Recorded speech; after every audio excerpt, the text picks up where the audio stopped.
Okay, so this week we are on Parsha Naso, which starts.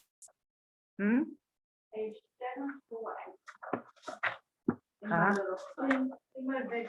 a big one, Parsha Naso. It starts chapter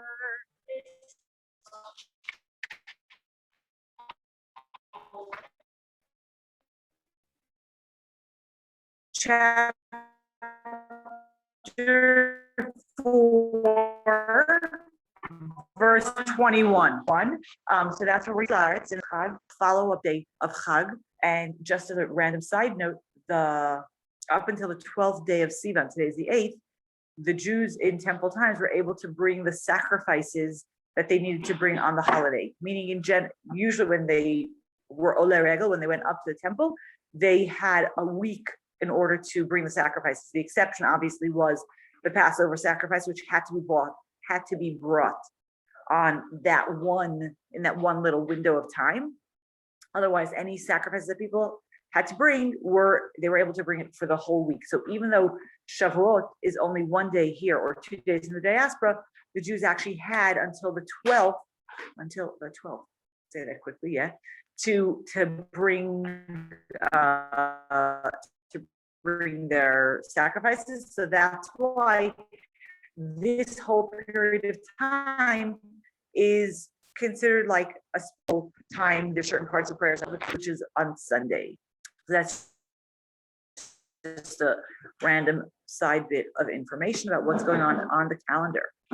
Parshas Naso has the distinction of being the longest Parsha, not Parshas Naso, chapter 4, verse 21.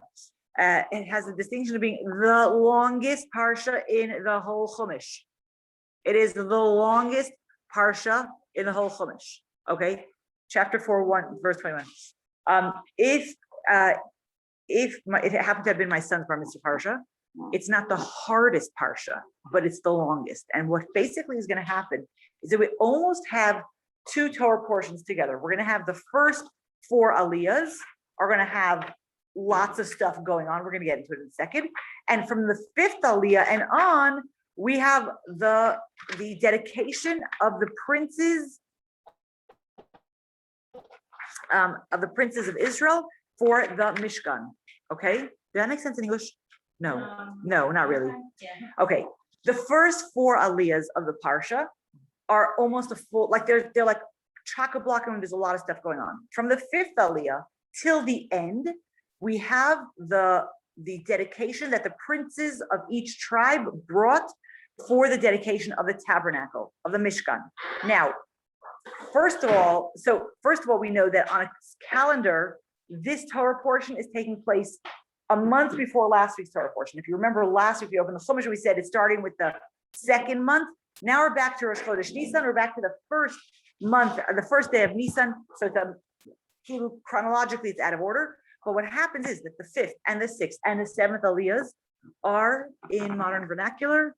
Copy, paste, copy, paste, copy, paste, copy, paste. We have 12 times. We're going to have the gifts of the princes. They are exactly the same. They're not like almost the same. They are exactly the same. And instead of the Torah saying on the first day, this was what was brought by the head of the tribe of Yehuda, because he was the first. And then on the 2nd day, this one brought it on the 3rd day, this one brought on the 4th day, this one brought blah, blah, blah, blah. The Torah gives, I think, 5 verses to every single tribe. Mamash, exactly the same. The only thing that changes is the name of the tribe and the name of the leader. That's it. So like for my son, for a bar mitzvah Parsha, it's not the hardest Parsha to learn. It's just the longest Parsha to learn. We're going to get to that in a second. Jamie, you had a question? Yeah, I haven't. It's okay. That's all right. But how do you know does it say in this one that this is? So they're going to bring. The last one was very clear where it said. Here we end up having proof text from. It says when we get to Chamishi, take a look. Where's Chamishi? Chamishi is going to be.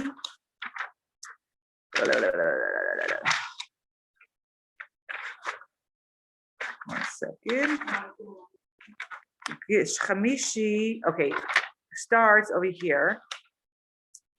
So Chamishi It starts from chapter 7, and it says, "Vayhi bayom kalot Moshe lahakim et hamishkan." The day that Moshe finished setting up the Mishkan, and it was dedicated and it was sanctified, and he dedicated and sanctified all the vessels, and then the Nesiim brought their thing. Now we know that when did Moshe dedicate? When was the Mishkan set up? We know this from another Parsha.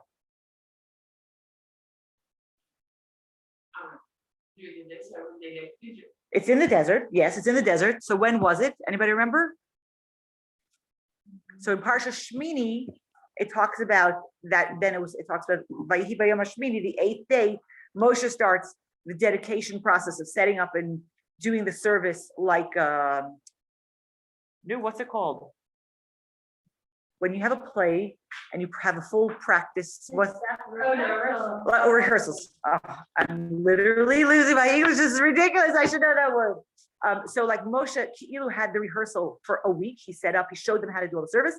And then on the 8th day, they had they started the dedication. So that's where we have the reference in Shmini. And here we're already going back to that point, which is, so then like that's where we know where this is coming from.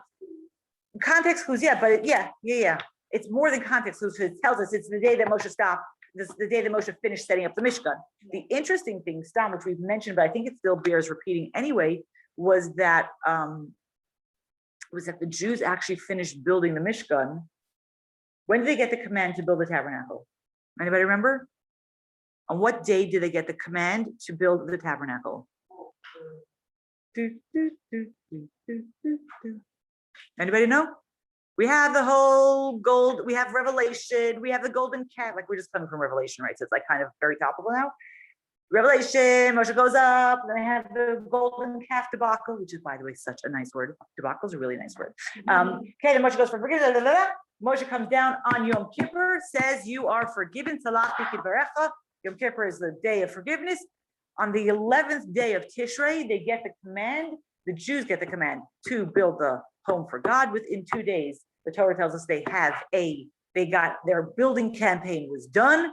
They have enough and more materials to build the house of God, and they get started, and they start doing it right away, and they actually finish it on the 25th day of Kislev, and they're ready to start. And Moshe's like, we need to wait for God to tell us to do this. Like, this is his home. We need to wait for him to say, let's do this. And they actually put all the pieces into storage. So we have Kislev was when they actually finished. So say in Tishrei they started. Tishrei Cheshvan, all of Cheshvan, most of Kislev, it took about 2 months to build the home for God, 2.5 months to build the home for God, and then it goes into storage for all of Teves, all of Shvat, most of Adar. In the end, the last week of Adar, Moshe is told by Hashem to start doing the rehearsals for setting and putting together the Mishkan. And on Rosh Chodesh Nisan is when Aaron and his sons come over and take over the job, and show is on. Okay. Parenthetically, the 25th day of Kislev goes and complains to God and says, like, Bemet, like, why do you not use the dedication on me?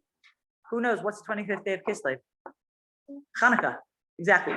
25th day of Kislev is Hanukkah. And Hashem says, don't worry, I got you. You got something big coming on your day. It's going to take another couple of hundreds of years, thousands of years, but I got you. Your day is set aside for dedication as well, but it wasn't this time. So the end of we're going to get this in a second. The end of the parsha is mamash, copy paste, copy paste, copy paste. And we're going to go into that and we're going to discuss that. But let's start from the beginning, because that's where we start. We start at the beginning. Okay. Right? That's a good place to start. So what's that? Parshas Naso, which we know Naso means again to uplift, to count, and to slash count slash uplift, which no dumb questions. When's your bar mitzvah? Do you read the entire bar portion? Maybe. Some people do, some people don't.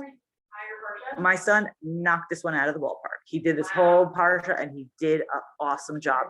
Not everybody does it. Not all my sons did. Some people only do the first, or they do the end, or they do the Haftorah. It depends a lot on what that isn't what makes you a bar mitzvah for a boy, right? That's just like another thing you get to do. It's the first time you're allowed to do this. It's the first time you're allowed to read from the Haftorah. Anybody could read, parenthetically. You don't have to be bar mitzvah to read the Haftorah. To make the brachas on the Haftorah, you have to be bar mitzvah. But to read the Haftorah, you don't have to be bar mitzvah to read from the Torah. You have to actually be. Which son did it? I'm not going to embarrass him. No, he did. He actually did a great job. It's Avraham Parsha. His birthday's on Sunday. Happy birthday. So yeah. What am I saying? Oh, so it depends really on where you're coming from. To say that I, as a bar mitzvah boy, I have to read the whole Parsha. I don't have to read the whole Parsha. If I could, it's a nice thing to be able to do. You know, it depends where if they get to make a bracha and have an thing, then like we want, and this is something that we're going to talk about again. So toward it through the Parsha, we want to be serving Hashem with our maximum ability. That's something we're going to talk about here. So really, to answer your question, the question is, what am I capable of doing? Do I prepare for this momentous occasion of being counted as part of the Jewish people, and just sort of like do nothing? Or where am I in my life, and what is my place of coming to Hashem and giving, like preparing seriously for this? Like if you were going to have an entrance exam to a university, you'd put some effort into that. If you knew you were having an interview, like you would, practice and whatever. So like your relationship with God should have at least that much attention. So it's a yeah, but you don't have to read the whole Parsha. You don't have to read any of the Parsha. You don't even have to have an aliyah to become a bar mitzvah. All you have to do is turn 13. Actually, believe it or not, you don't even need a party. Shocking. You're right. I know. Shocking but true. Right, exactly. So shocking but true, but that's where it is. Okay, so we're going to start over here. If you remember last week we were speaking about accounting and the camp and how that was all set up. The last thing we spoke about last week was how the tribe of Kahas, what their specific I said it again, it's not the tribe of Kahas, it's the tribe of Levi. Their was what? Anybody remember? What did they do? What did they transport? What were they in charge of transportation for? For the vessels, exactly. They were in charge of all the vessels. All the holy vessels was by the tribe of Kahas. And that was where last week's Parsha ended, okay? Now, this week's Parsha is going to continue the conversation of the families of Levi and what they are in charge of and what their responsibility is. So we're going to have, first of all, the tribe of Gershon, which is interesting because Gershon is actually the oldest of the three sons. And we're going to be having them out of order. So we had Kahas already, now we have Gershon. We have their count.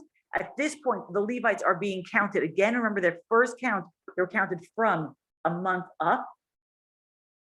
And the total of their tribe was, I think, 22,000 from that age, meaning that the tribe of Levi was a very small tribe. Okay, because if you remember the numbers that were being bandied about for the regular tribe or the other tribes that were counted from 20 and up, there were numbers in the much higher numbers that they were getting somewhere in the.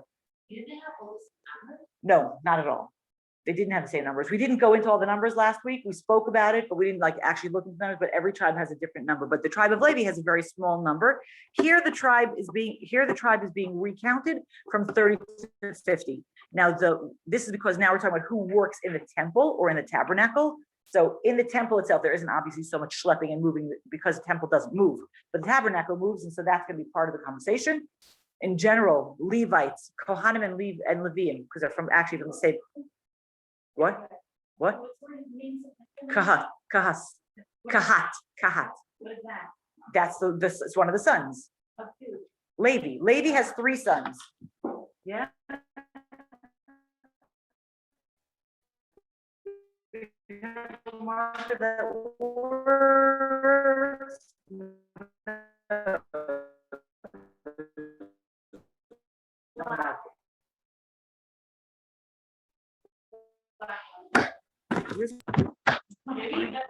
We'll find it. We're back to find out. Okay. And Merari. Okay. Levi is part of the 12 tribes over here. Okay. The other place that's interesting is that we know over here, Yosef, two of his sons get counted, right? Ephraim and Manasseh. So whenever we have a situation that Levi and Yosef are on the same line. When Levi is out, then Yosef is out and Ephraim and Manasseh are in. Does that make any sense? Yeah. Yeah? Okay. Out of where? We're counting the Jewish people. We always count 12, right? 12 is the number. 12, we have 12 tribes, we have 12 solar system, 12, the 12 planets, the solar system, the axis, everything is 12. 12 months, all of these are interrelated, like nothing happens by mistake. So we always are keeping 12 as the number, the building block for the building of the Jewish people. So we always have 12. Now, what happens when Levi doesn't get counted in that 12? So for example, when last week we talked about the tribes camping around the Mishkan, right? Because that was, again, that's proof that that was after, because they already had the Mishkan. We needed to have 12 around. Levi wasn't there. Levi had its own inner circle. Does this sound vaguely familiar? We discussed this last week, yes? Yeah. So what happens when Levi is not part of that count of the 12? So Yosef is split to Ephraim and Manasseh. Okay? What? We had a picture. We put a picture up. Yeah, we did. We did the diagram, blah, blah, blah, right? Binyamin's over there in the backside on the west, right? You can picture it, right? So you have Ephraim, Manasseh, and Binyamin over there. So whenever you need, again, when they divide the land of Israel, and they need to, Levi doesn't get a portion of the land of Israel. Huh? So we have Ephraim and Manasseh. So I mean, that we keep the number 12. So either we have Levi and Yosef, or when Levi is out, Yosef is split. Okay? Not going to get into the whole conversation of why does Yosef get the double portion and blah, blah, blah, blah, blah. We're not going to get into that right now, but it's definitely worth exploring. So, okay, so now now we're counting the Levites from 30 to 50. I want to just point out one more thing while we're on it, because where do the Kohanim come from? They're also going to come from Levi. Now, within Levi, the family of Kahas, he has 3 children, and one of his children is Aaron. So from Aaron, we get Kohanim. You see how that broke down? We have Miriam, Aaron, and Moshe. The Kohanim are only coming from Aaron. They're not coming, they're from the tribe of Levi, but they're from a very specific family within the tribe of Levi. Okay? So Kohanim and Leviim, when they come to work in the temple or in the tabernacle, they come at age 25. They have 5 years of apprenticeship, and that's why they're being counted from 30 to 50, because that's considered their optimal work years. They're full strength, they're full knowledge, and they're able to do the work from ages 30 to 50, and that's why you see that's why they're counted now for their jobs. So what is the job of Gershon? What do they transport in the Mishkan? Kahas did the vessels. Look inside. Look inside. Look inside. Chapter 4, verses 20, 26, 27, 28. Yeah, what do? They do curtains. Is it to cover everything for a building? No, that's something. Yes, the Kahas.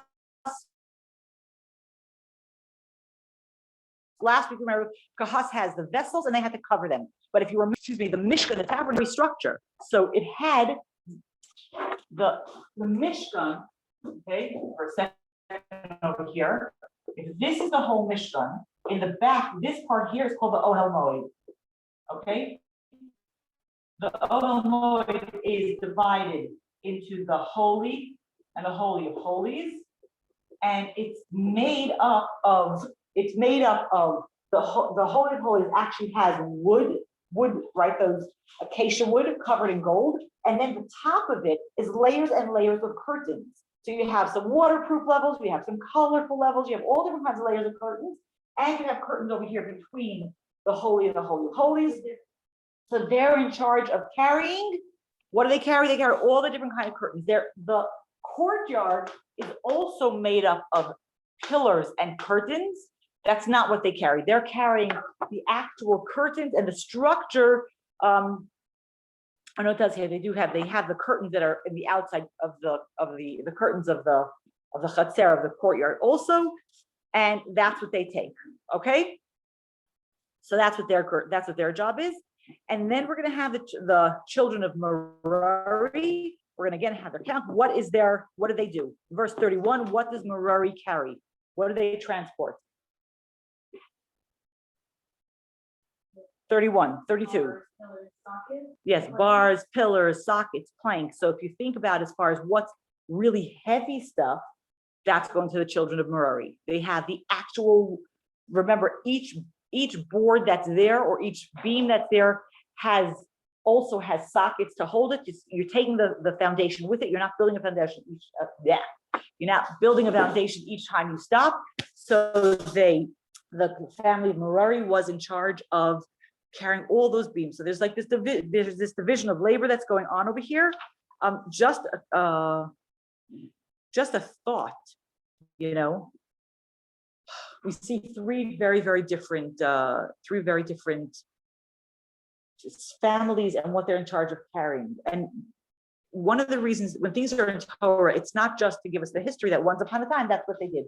So the question is like, what does this mean to us? We haven't had a temple for many years. We haven't had a tabernacle for even longer than that, right? If this year we celebrated 3,333 years since the revelation, so this is 3,332 years that we don't have a tabernacle.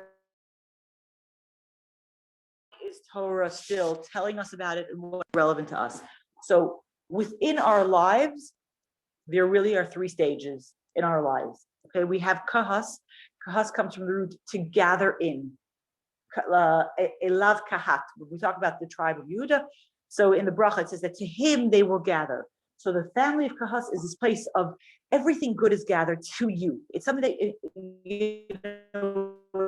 we're in that place of like, right?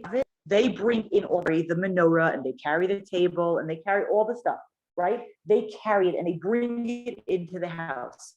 And there's a very special place of that in our lives. The place in our lives when we're in a good space and we're doing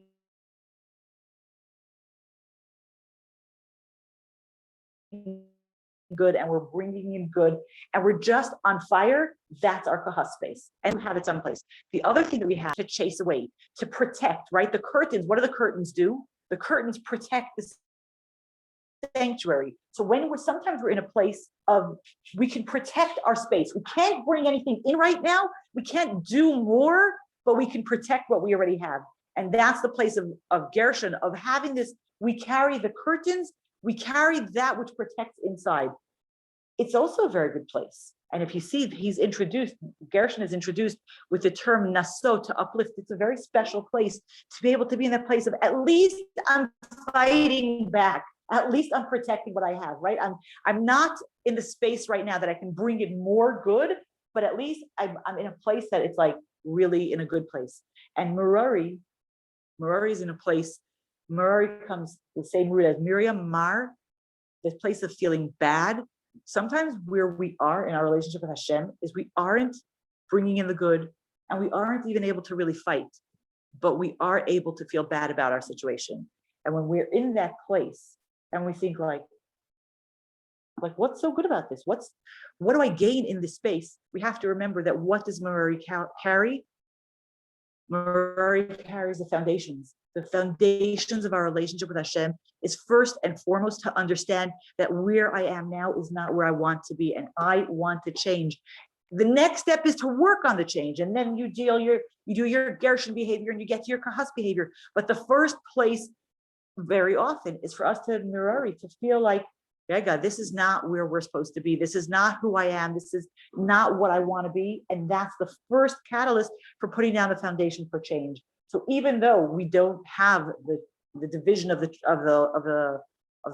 sons of the families of Levi now, but really for ourselves, that ability to tap into that Levi power is something that we all are very capable of doing.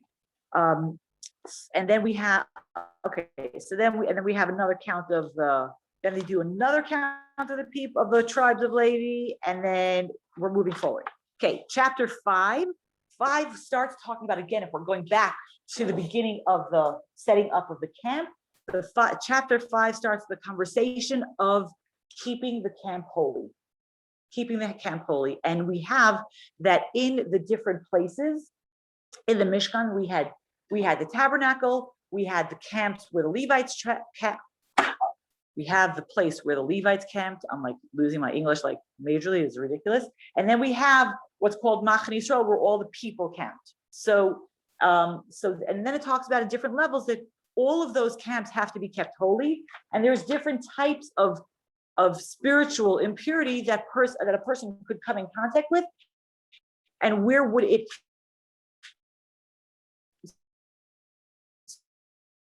sort of put you out of that space. So we're talking about sarat, of the manifestation of a spiritual disease. Where does somebody who has sarat, where do they go? They need to go out of everything. They go out of everything. They're out by themselves. They're not with other people who have sarat. They're all by themselves, right? And then let's say somebody comes in contact with the dead, can't go into the temple or the tabernacle, but he could come into the camp of the Levites. Somebody who has some kind of a mission, seminal mission, male or female, they can come only into the camp of Israel. Not everybody's kicked out of everything. The first place you're not allowed to go is into the temple or the tabernacle. After that, then it depends on the severity of what you've contracted and what you do about that and where you go with that. So here we have the commandment to keep the camp holy, and then it talks about if you use something that belongs to the temple, how do you have to pay back for that? Okay, and now we have a very major story that happens. It's the beginning of Revi. It's chapter 5, verse 11.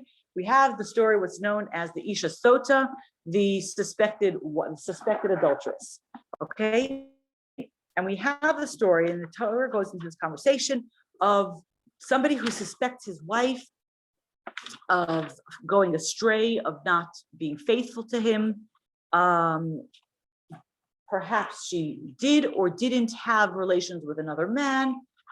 There's a whole Gemara, by the way, that's going to elaborate on these verses, and it talks about what happens in such a situation, how the woman is brought to the Kohen, and how the Kohen does all kinds of things to make her confess to the sin that she had done. And it's a whole process of what goes. And if she continues to say, I'm innocent, then she ends up getting this something to drink. It has water from the kior, from the wash basin, with the name of God written on parchment and erased in that water, and dirt from the base of English all mixed in. And if she is in fact innocent, well, the Torah does the rest. If she's guilty, then she will literally explode, and the person that she had a relationship with will also explode wherever they are. And if she's not, and if she's innocent, then she will get an incredible bracha. Okay? It's her husband. The only person who can accuse her is her husband. No, if he's wrong and she's innocent, then she's gonna be blessed, and she's gonna have, the Talmud talks about all different kinds of blessings that she's gonna get. Yes, I don't know who, but the Talmud tells us that this only worked in a time when everybody was really on a very high spiritual level. Because as soon as the morality level dropped, and you ever heard the expression, the pot calling the kettle black? When he was doing whatever he wanted, but all of a sudden what she was doing wasn't, that was like, whatever, then it doesn't work anymore. And really pretty much in the times of the Second Temple period, in the Second Temple period, it was already not happening. Now I want to say a couple of things. First of all, we're not going to do the whole Gemara here. There's literally a whole Gemara Saita, 49 pages of conversation and information about what's going on over here. We're not doing this. I want to say a couple of things about the Sota. First of all, I would like to propose that she and he have issues in their marriage. Mm-hmm. They do. Because how does it start? He says to her, I'm really so uncomfortable with your friendship with your old college boyfriend. I'm really uncomfortable. Could you meet in Starbucks? And she's like, no, we're going to go to Motel 6 and nothing's going to happen. It's going to be fine. And do you know what I'm saying? Like, it starts off where he's suspicious about a very specific person, and she, instead of saying, listen, nothing's happening, but I respect you, I love you, so we'll meet in Starbucks. You know what I mean? We'll do something else. That's not what she's saying. She's taking his concerns. Maybe he's being whatever. She's not hearing what he has to say. Now, the place of this starting, over here, it says, where's chapter 4 start? It says, Kitiste ishto, if his wife goes astray. And does Rashi bring?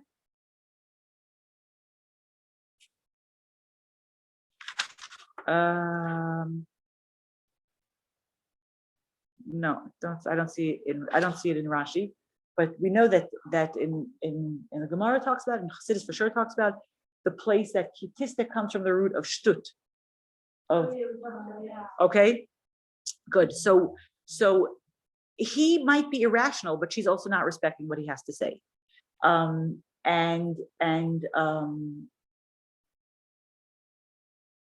the thing is, and here, again, this is something that hasn't been happening for thousands of years. Since the Second Temple period, this hasn't been happening. So what does this tell us? What do we learn from this woman? What do we learn from this situation?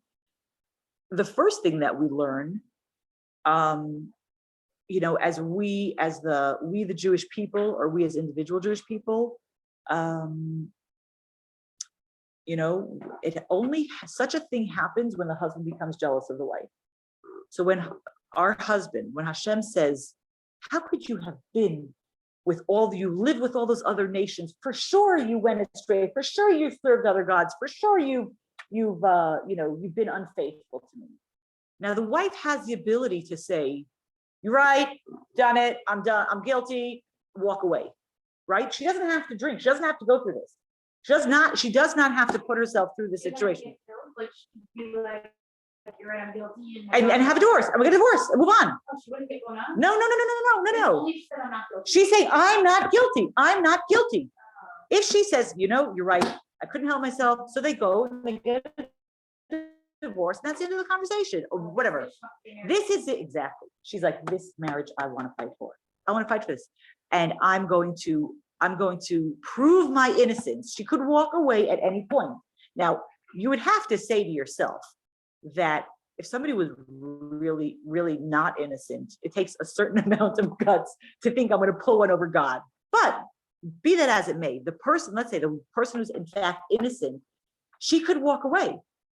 Okay, I will say, it's not like, 2021, get an apartment in Boulder, start have a new identity, get a job, whatever. It is much more complicated, but that's not even the point. The point is, she says, I made mistakes, correct. I was wrong. I was wrong in certain behavior, but I still want this marriage. I still want to be in this relationship. And we say to Hashem, after thousands of years in exile, you can accuse us from today until tomorrow. We're innocent. We're still, we're still connected. We're still in a relationship. We still only want to be with you. Okay, I'm not saying we're perfect. Things have happened. We've been pulled in this direction and that direction. Yes. But in our essence, we still want to be with you. And all the, in Chassidus, we talk about, Mayim Rabim, the bitter waters of Golus have proven that we are loyal to Hashem. Thousands of years of persecution, and we could have taken the easy way out many times. And you know what? This relationship is not worth the effort. And that's not what we've done. That's not what we've said. We've said, you can throw an inquisition at us, you can throw pogroms at us, you can throw this at us, you can throw this at us. We're still in this relationship. We still want to be connected with you. And that's why once that happens and we come out innocent, then when the couple comes back together, we're together back with Hashem. We're given incredible brachas. My bracha for all of us, all of Am Yisrael, is that we should not be tested anymore. We should have proven our loyalty. We should have proven our love. We should have proven that we are invested in this relationship, and we should be able to come back together with Hashem and have only brachas and good and revealed brachas. Amen. I just have a question. When this practice started to be? When was it? When was it not done anymore? Pretty much in the Second Temple period. No, when it started. Right, it's in the Torah. When was the first person? Yes. I don't know. Did it happen in the desert? I don't know. I would imagine not. Because all the Tanakh, it's basically that stuff, right? Even like with Esther. Okay, Queen Esther's at the end. Queen Esther's at the end of the situation. She's the end of the Tanakh period. Right. But at the, from the beginning to the end, there's always situations like that. So I wonder which people will actually go through this. What do you mean? Practically speaking, it happens. The Talmud tells us that it did happen. There are certain things in the Torah, the Talmud tells us they're in the Torah, but they actually never happened. Oh, really? Yeah. For example, we have a story of a Ben Sor or Moreh, a child who's out of control, drinking, eating, doesn't listen to his parents, and it comes to the point where the parents take him to the basin and they say, this child needs to be put to death. So the Talmud says that never happened, that such a story never happened. But the Sota did in fact, the Talmud tells us it did happen, and it was the morality of the whole, like, Benet, you're doing whatever you want, and now all of a sudden you're upset about your wife's doing, like, no, that's not okay. So it's really in the Second Temple period that it was discontinued. I don't know that we know who the first person for this to be called up on, was, but it was definitely. So before the first temple. In the First Temple period, it was definitely happening. For the Second Temple period, it was already stopped. How long did it go? I don't know. Okay. Now, this is a long parsha, which we're basically skipping through. And then what happens? We have in chapter 6, we have the Nazir. Exactly. The next thing that we're going to have here is the Nazir. And Rashi tells us, why do you have the Nazir next to the Sota? Because the Nazir is somebody who's seen the Sota woman, because it's done very publicly. It's done at or the trial. Forget about the explode. The trial, the whole trial. And the Nazir says, if that's what happens when you drink wine, maybe I shouldn't do that for a while. So the Nazir, it could be a man or a woman who decides. Yeah. A woman? Absolutely. Well, live and learn. Okay, so a man or a woman, the Chumash tells us very clearly, Ish or Isha, if they want to make a vow to become Nazir Hashem, they want to be separated from Hashem. So there are 3 basic conditions that they're not allowed to do. 1, they're not allowed to eat, drink, wine, or any grape products. Okay, they have to stay away from wine, and again, raisins and grapes, the whole situation. They're not allowed to come in contact with the dead, and they're not allowed to cut their hair. Okay, that's the three behaviors to be a Nazir. And the minimal amount of time that somebody could be a Nazir is 30 days. If somebody just says, I want to be a Nazir, they don't give a time limit, then it's for 30 days. It doesn't, no, it could be a lifetime. Okay, the problem with being a Nazir today is you don't have a way to un-Nazir yourself, because at the end of your period of Nazirite period, you need to bring sacrifices and blah, blah, blah. So that's like a little bit of an issue because we don't have a temple. So like, it's not advocated now. Anybody know who was a lifetime Nazir? A Nazir is this person who doesn't come in contact with the dead, doesn't cut their hair, and doesn't drink wine or eat grapes. So it's a place of being separate, of being closer to Hashem, less close to people. Some famous Nazir in history were Samuel the prophet, Shmuel was a Nazir, Samson was a Nazir. Okay, Shimshon HaGibor was a Nazir.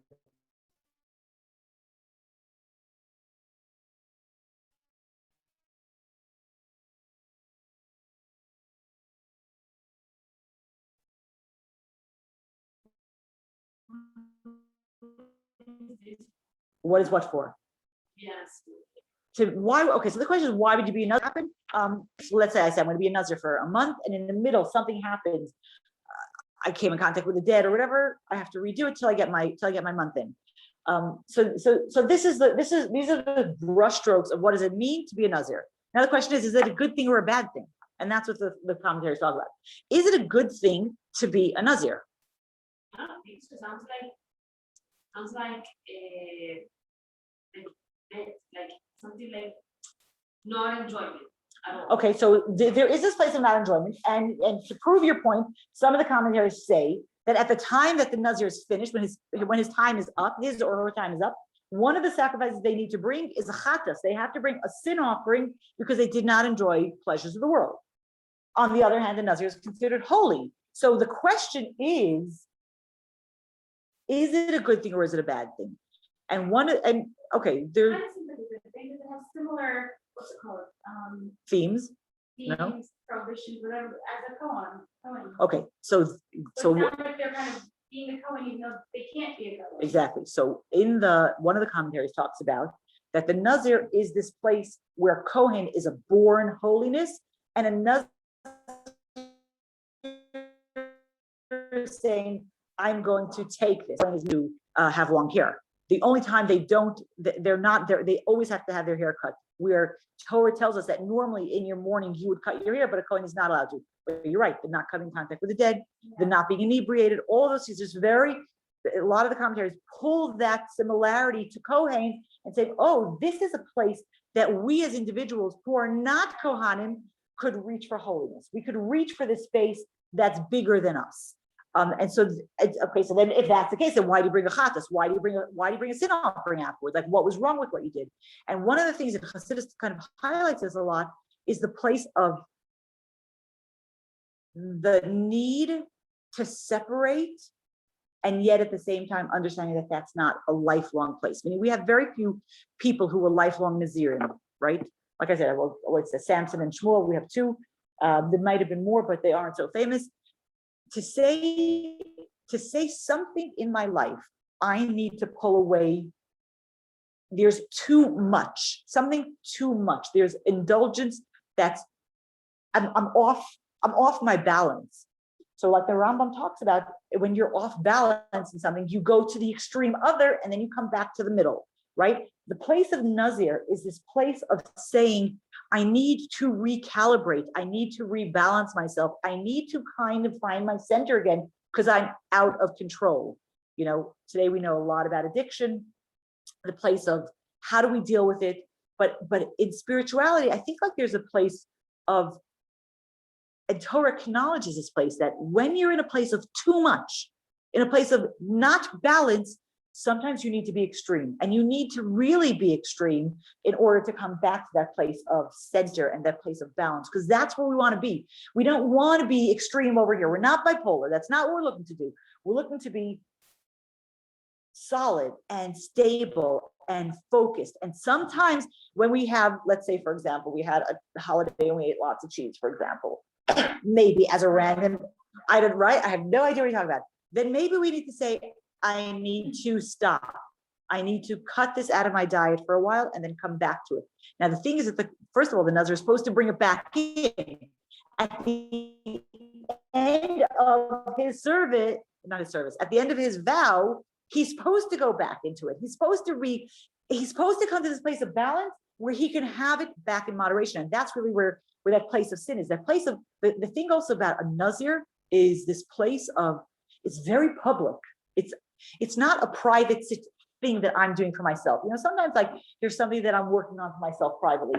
I have an issue with my anger. I have an issue with overeating. I have an issue with whatever.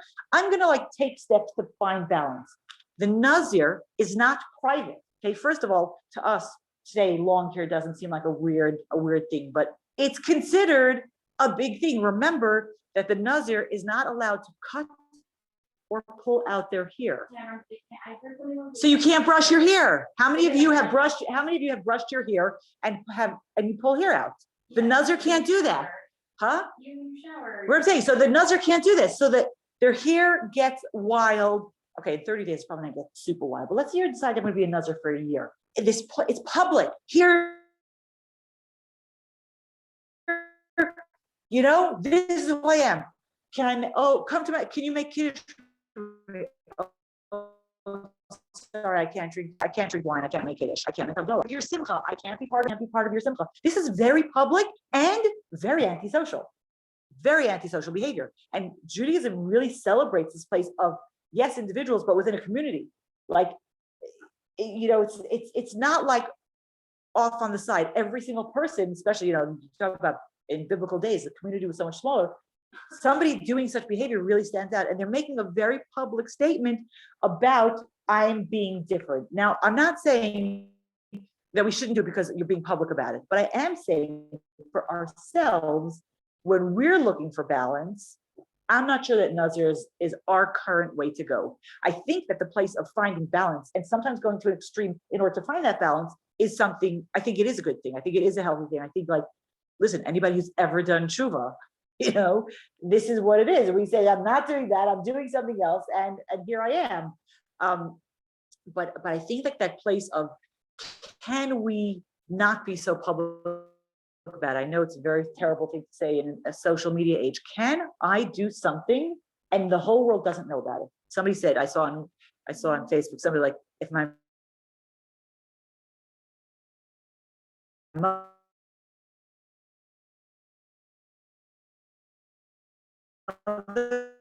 doesn't have any social media, do I still have to wish her happy Mother's Day on social media? Is a real thing that we can take from a Nazir. We currently cannot become a Nazir because we don't have a way to un-Nazir ourselves. But I think that there's some very important lessons over there, even if maybe being super antisocial is not necessarily one of them, but I don't know, it get the. But also I feel like this to me, Yeah. it feels a bit extra because I feel like God gave us a reason to like actually become close with Him and like we don't have to Do extra. Exactly. So that's why they're going to bring a guilt offering, because God said this is okay, and I said no. But God's also acknowledging the humanness of the human to say sometimes we do need to step away. We do need to step away from whatever it is, like I always think to myself, because my pet peeve is everybody on their smartphones, right? What do people who don't have Shabbos? How do they ever turn it off?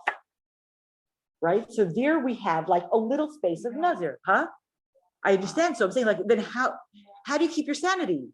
So I'm just saying, like, okay, so that's what we do every week. We have Shabbos. So I'm saying, okay, so we're having that every week. Exactly. And I think that in a healthy situation, that's going to be enough for balance. And in an unhealthy situation, then what we need to do is say, Ega, this is out of control. I need to do something to regain control, whether it's with food, whether it's with alcohol, whether it's with our phone, whatever it is that we're too much, we need to find a way to put those blocks back in to say, Ega, I don't want to be out of control. I want to be in control. I serve Hashem best when I'm in control. How do I do that? And that's really what I think we take from Nazir. So you're right. Hashem says, that's why the whole Nazir thing is a complicated thing. Is it a good thing? Is it not a good thing? And really, I think that the point that we talk about a lot is that it's a temporary thing. It's a temporary thing. It's not something that we say forever and ever and ever, I'm never going to whatever it is. Because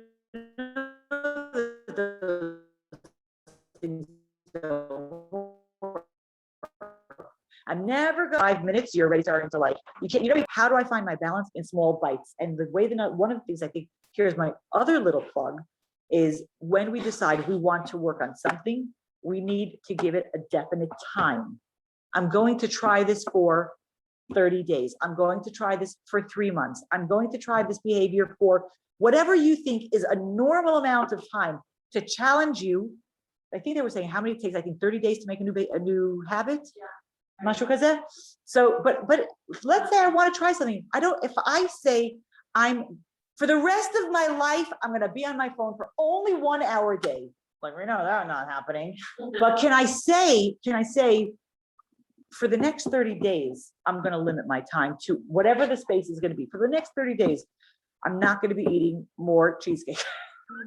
I'll finish everything that's in the fridge, and then we're not going to start again, right? Like, I don't know.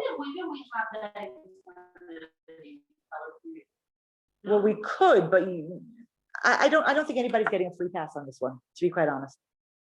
Like, yes, we have a sense of time because our body cycles, correct. We do have a more sense of time moving because our body cycles. I would not say, especially looking at today's day and age and all the things that are specifically aimed at women and girls, the amount of food issues and balance issues, I would not say that we have this one covered, like not at all. And then the question is, how do we get back to balance? And I think that's really what we learned from Nazir. Absolutely. I remember learning about a math in class, and like, I guess, I don't know if someone said it or like that was in my head, or someone asked a question in that, like, I thought of, but like, I remember someone saying, like, think of like a monk in the, like, I just always thought a Nazir was like, I don't know, it gave me a very different positive viewpoint on that. A good positive, a positive or not? I just thought that they were just like, people like decided to take an oath upon themselves and not cut their hair and like go off into the forest or like correct. So that's like what I thought. Well, there is that part of it. That really is what a Nazir is. And then the question is is that a good thing or is that a bad thing? And I was having a conversation with one of my kids yesterday. She's telling me something about Judeo-Christian, but in Hebrew it sounds so much better. But Yehudi Natsiri, blah blah. And I said there is no such thing really as Judeo-Christian. We don't share values. We look at the world differently, and our value system is very different. So when the West wants to say Judeo-Christian values, they're really Christian values. They're not Jewish values. So when you say, is it a good thing for somebody to be secluded from the world and meditate and live it, like that vision, is that a good thing or is that not a good thing? It's not a Jewish thing. It's not a Jewish value to live separated from the world and say, here I'm okay. Times what? Oh, Tanis Diva, when you don't talk. Yeah. Could be, but do you do that for your whole life? Or do you say, I'm out of control, so I'm going to, from the hours of blah, blah, blah, blah, blah, blah, I'm not going to talk. Yeah. That's what I'm saying. The place, this extremist place, that's not Jewish. The place of saying, I'm going to disconnect from the world, I'm going to not be connected to a community, that's not a Jewish value at all. And really that's kind of, so it's not a bad thing, but it really should be a temporary thing. That's kind of my takeaway from that. So how do you feel this? I don't know, maybe you don't want to answer, but like, how do you feel about the Jewish part of life that like sells and maybe like meditation, the retreats, I think it's a very important thing. I think that, to say, we have this fear of everything that's not so easy for us. Meditation for me is extremely, extremely hard. It's very hard, but in Judaism, it's a real thing. In Hasidus and Kabbalah, it's a very real thing. This place of taking time to think. I'm not saying we're going to sit and meditate on I don't know how to talk about meditation because it's not something that I can do well. It is definitely though part of a Jewish life. But my question again is, do I sit and meditate for 7 years and never come down and speak to my neighbors? Then I miss the point. Do I use meditation as a tool to come closer to Hashem, as a tool to calm myself, as all those there's lots of good things about it. Yeah, it's just like, I feel like sometimes there's a fine line between Perusha and like, oh yeah, like, for sure. And I'm always very afraid of that line because I was born with a very, like, this is Jewish, this is not Jewish. Right. So, and I think that a lot of people are like that. Like Jewish things, we can identify. They're Shabbos candles, they're challah, they're, whatever it is, whatever. And all those things that are a little bit different, they're not Jewish, but it's not really true. And I think like the reason I say this, well, some of the things are not Jewish. There's lots of things that people want to say, this is Judaism. That's not really true. But I think there are certain things that we're unfamiliar with because it's a language that we're learning. It's a more messianic language. One of the things that Hasidus taught a lot, and the language, people were afraid of Hasidus because it was a language that what we've been doing Judaism for thousands of years. What is this new language? What are you talking about? Relationship with Hashem. Do mitzvahs, whatever. Doesn't matter your relationship. And Hasidus is like, no. It's about the relationship. You have to like the love and the fear and the awe and all those things. And not just check it off your list, like to develop a relationship that, and you see that kind of language is coming into all streams of Judaism. All streams of Judaism, where once upon a time, the marks of who was doing those kind of things was like, oh, those people, but real Jews didn't do that. Not true. Everybody's realizing all of a sudden things that were once not how we did Judaism. If we don't adapt Judaism to speak to the heart and mind and soul of ourselves and of our children, we will lose them. Now we have to be careful that we don't go off the deep end and start saying, dancing in the dandelions, and that's Judaism. Like, maybe yes, maybe no, but like it has to be grounded in halacha. It has to be grounded, really in Torah. And then how do we fly from there? That's very important. Okay. Oh my gosh, ladies, shush, we're not finished. Okay, chapter 6, verse 22, 23, 24, 25, 26, and 27. Very, very, very famous. Who's following with us? What do we have over here? Chapter 6, verse 22, 23, 24. Birchas Kohanim. We have the blessings of the Kohanim. Okay, Hashem says to Moshe to tell Aaron and his children, this is how you should bless the Jewish people and say to them, okay? And it's a very, very short little prayer, right? It's a quick, very, very powerful. What? Very, very, very powerful. There's a lot of back end information on what this is. The brachas that the Kohanim are pulling down, they're the conduit for the Jewish people, bring Hashem's bracha. They're not blessing us, they're blessing, right? It says in the end, Shmi al Bnei Yisrael Hashem, so you should put my name on the Jewish people, and I will bless them, I will bless the Jewish people, I will bless the Kohanim. I want to say one thing, shockingly enough, we're out of time, and we don't have time to get into the whole conversation of the Birchas Kohanim. I want to say one thing. One of the things that we're blessed here in Yerushalayim is that the Kohanim bless the people every single day. In all of Israel, they bless the people every single Shabbos. In Chutz La'aretz, they bless the people on the major holidays. So in most Ashkenazi communities. One of the things that you're blessed to hear, is anybody know what the bracha is? When a Kohen gets up to bless, do you know what the bracha is?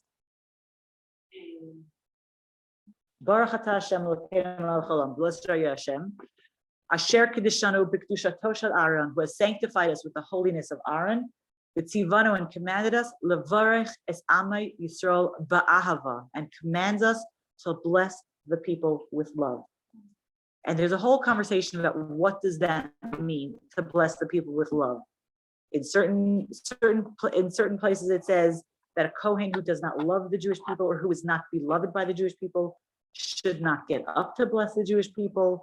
Another thing we talk about is we know that Aaron, in Pirkei Avos, talks about what is the midah that we most associate with Aaron? Aaron a Kohen. What do we know about Aaron? Love, right? We talk in Pirkei Avos, it talks about to be like the students of Aaron, Ohev Shalom v'Rodev Shalom, Ohev et Habriyos u'Mekarven LaTorah, to love people, to love peace, love peace and pursue peace and love the people and bring them closer to Torah. And perhaps that the Kohanim are also giving us this bracha of love. And I think that today, in today's day and age, one of the things that we're not all Kohanim, we're not getting up to bless the people, but can we dig for the love for another Jew, for ourselves and for another Jew, to treat each other with love and with kindness and with grace. I think it's a very, very, very important thing to tag on. And now we're going to transit. Guess what? Can I grab 4 minutes for my next class? Okay. Now we're up to the fifth aliyah, 5th, 6th, 7th. We're going to have the conversation of the Nesiim, the princes of Israel, bringing their gifts to the Mishkan. It's going to start off with them bringing a joint gift. Each prince brought one, not cow, a bull, one of those big animals, an ox. An ox, a bull, one of those. I don't live on a farm. I don't actually know the differences between all of them. Big, strong animals, right? Each brought an ox, and they also brought a half a wagon. Okay, they brought a half a wagon. That means each two heads of tribe brought a wagon and the 2 oxen that you would need to pull the wagon.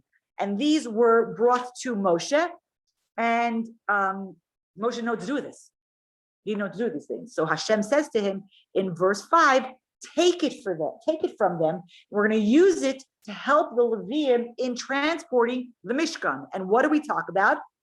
Each one gets, so Moshe takes them, and he says, two wagons and 4 oxen are going to go to the tribe of Gershon. What is the tribe of Gershon carrying? Who remembers? Curtains. They're carrying the curtains. So they're big, they're bulky, they're not super, super heavy. They're going to get 2 wagons, 4 oxen to help them carry the curtains.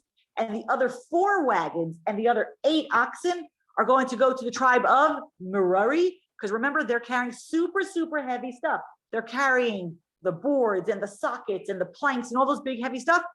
Now the thing is, and Chassidus says, like, it seems like a little bit cheap. They're coming first. The princes are coming first to give their gift, because when it came time to the dedication, they said, let the people bring, and we'll bring whatever's missing. And they ended up with very, very little to give. Okay, they gave big bling. They each gave the stone for the breastplate, whatever, but they didn't give a ton of stuff. Give me a half a wagon. Like, could you splurge? Could you give more? Could you how much would it cost if you gave a whole wagon? Like, what's the big deal? And Chassidus explained that when we talk about everything, when we talk about a home for God, it's true of a home for God, and it's true of ourselves. Every single piece must be utilized. Every single space, every single talent that we have, every single one of our abilities must be used for a home for God. So this is what they needed. And it wasn't meant for them to just put it on the wagon and walk away. The Gemara actually tells us that the Leviim had to kind of follow the wagons and make sure stuff didn't fall off, because it had to stay on. The wagons were there to help the Jewish people, to help the Leviim in the transport. It wasn't there to do the job for them. To have more would have just been excess. There would have been space that was meant for service of Hashem that wasn't being used for the service of Hashem. This is what they needed, so this is what they had. It wasn't they were being cheap. They understood that everything for Hashem has to be used to its fullest. If this is how much they needed this amount of wagons and this amount of oxen, then that is what they got. And it was perfect, and every single bit of space was used for it. The children of Kahas don't get any wagons. They're carrying holy things. And it says over here, one second, Bakatefisau, here, verse 9, Ulvnei Kahat, to the children of Kahat, don't give any of them, Ki avodet hakodesh alehem, they have the holy work, the Katefisau, they carried on their shoulders. I want to give us a little plug. We spoke a little about being Gershon, Kahat, and Merari, and taking all those aspects in us. There are things in our lives that we can outsource. We can get a wagon to help us do lots and lots of things. But the things that are important, that are Avodat HaKodesh, the things that are our holy work, don't push over your responsibility. It's for you. You do this. You shoulder this one. You take care of this. I think for many people, one of the blessings of COVID has been that ability to not just earn money for their family, for people who still have their jobs, but to actually be able to spend time with their family and to be able to spend time for that avodah hakodesh, the things that we actually really want to do, and the things that are important to us, the things that are holy for us. We have to really remember that we can't outsource that. We have to be able to take that and do it by ourselves. And then it's going to go on, and it's going to go how many? 1, 2, 3, 4, 5, 6 verses per tribe for the next 12 tribes. Every single day, a different Nasi, a different prince brought their gift, and they and it's exactly the same. Now, what's interesting, and it's so interesting to find uniformity amongst commentaries, because usually you don't have that. But one of the things that's very interesting is that although they were doing the exact same thing, each one, their kavanah, their intention was totally different. And if you look in those those brown chamashim over there, on the bottom, it has every single tribe and what their intention was, what was their meditation for every single thing that they brought. So I'm going to encourage you to take a look at that. It's so easy to say, I'm an individual, I'm doing this myself, I'm doing my own thing. And the place of that the tribe heads are showing us is that you could be your individual and still you don't have to be super different from everybody else around you. It's interesting, Stam, if you ever walk in the streets, you can tell those are the seminary girls that kind of all look a little bit alike, and those are from that school, and those are from that, within their individuality, there's a certain amount of conformity, and it's not a bad thing. It's not like, oh, they aren't thinking about it. Maybe they aren't. I don't know. Maybe they had only one school uniform. I don't know. I'm not talking about that. But the thing in life, we all light candles. We all make brachas. Whatever it is that we all do, and yet each and every one of us, when we do it with our own intention, with our own heart. And the other thing that's very interesting is that at the end, after they do all these 12 days, then it counts up how many of each thing you had. 12, we have this many golden, these many bowls, and this many spices, and all the amounts get totaled up. And here again, the princes are coming to teach us. We start off with a gift it's a joint gift. They give the oxen and the cat and the wagons together, And in the end, their sum total is together. And in the middle, there's a space for me and for what I do. And so really, I want to give us all a blessing that we are able to find our voice, even when it looks like we're doing the same thing as everybody else, that where is our intention, where is our heart, where is our soul, how are we doing this different than anybody else around us, because that's really what the point of it is. So we're coming to the end. We got to the end of our Parsha. We took a little bit of extra time. And I think that the biggest bracha that we could give to each other and for all of us is the bracha that's given in this Parsha. Take all of the little bits and to say, the